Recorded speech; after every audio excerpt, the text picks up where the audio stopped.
ملک میں شدید بجلی کے بحران کا خطرہ، پاور سیکٹر نے خطرے کی گھنٹی بجا دی۔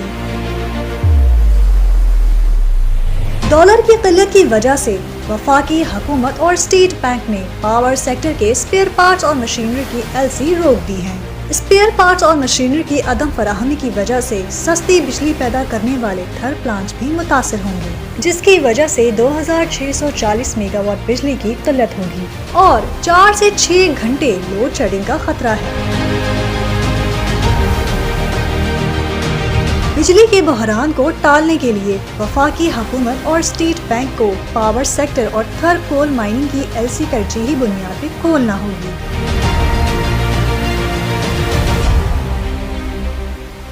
کل اسٹیٹ بینک کو ہم نے میٹنگ ہے 9:30 بجے ڈپٹی گورنر جناب انیس صاحب سے، گورنر صاحب چونکہ اسلام آباد گئے ہوئے ہیں تو ان کو بھی اعتماد میں ہم نے لیا، انہیں بتایا ہے کہ موجودہ سینیریو کافی چینج ہو چکا ہے۔ جو ہم نے